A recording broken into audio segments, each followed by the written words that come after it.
Hi, I'm Tony of Tony's Tables, and today I'd like to show you some differences between my portable drop table and what is called the Palmetto drop table.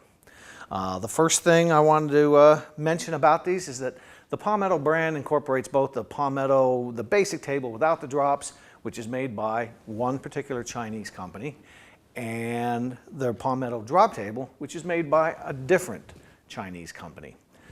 I don't think two Chinese companies both have the name Palmetto, so it's just the brand name, I believe, for covering both of the tables. But I've been in contact with this company, and I could purchase this table if I were so inclined. And I've purchased one just to take it apart and take a look at it. But after doing so, I decided that no, I don't think I want to sell these.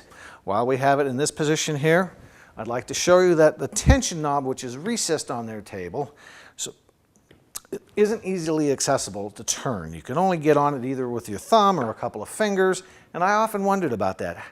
On mine, my drop mechanism is so strong that in order to turn the drop or the tension knob to its full strength requires you to grasp the entire knob.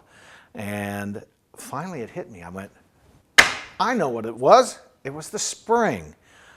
This is theirs, obviously, and this is mine. Otherwise, I wouldn't be showing it to you.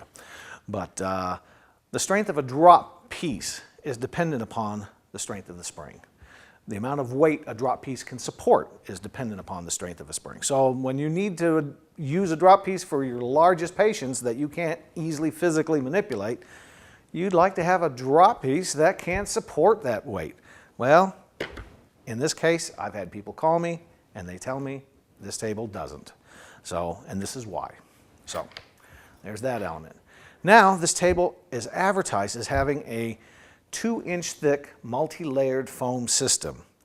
Obviously I took this table entirely apart. The legs would normally be on this table. The headpiece would be up here. There's another section back here that is missing at this point in time, but you're going to get the gist of what I'm about to demonstrate to you. And that is that once you completely open this table up, these are the elements inside that you're getting. These are drop pieces, and these are other sections that, that are just support, are part of the table. But what you're looking at here is a 2-inch thick system, but is it multi-layered?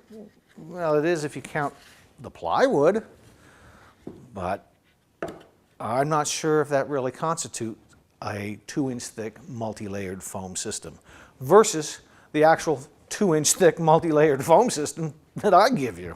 So the entire table is here minus the headpiece, but even still, it's quite obvious that the foam that we're supplying you is much more substantial than the pieces of foam that you're getting from this table. I don't know if I'd call this the most substantial foam system on the market for a drop table that's costing $599.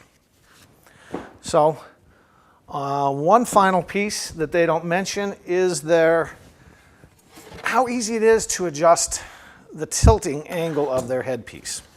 And I've created this little model here because I've taken it off the table and so I can't use it in its same fashion. But in order to tilt this thing, you have to press this spring button and either lift or lower the headpiece, and it doesn't rotate. Once it's mounted to the table, it's going to stay in line so that the spring button, it has to be pressed for each stop to go up or down.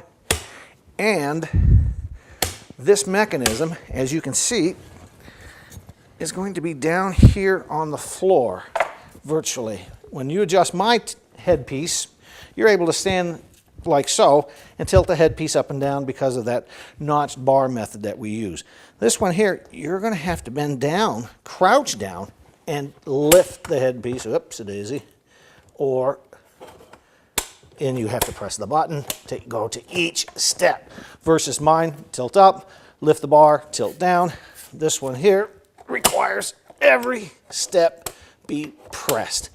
And for a table that you're going to use to see possibly volumes of patients in your office, how many times do you adjust a headpiece on a typical patient? Could mean numerous times, several times, depending on the adjustments that you're doing. Would you want to be crouching down and spending all this time adjusting the headpiece when you should be adjusting your patients? You can spend an inordinate amount of time doing so, and I wouldn't want to do that for very long, and I don't know that you even realize until now that this is the case. So there we have it.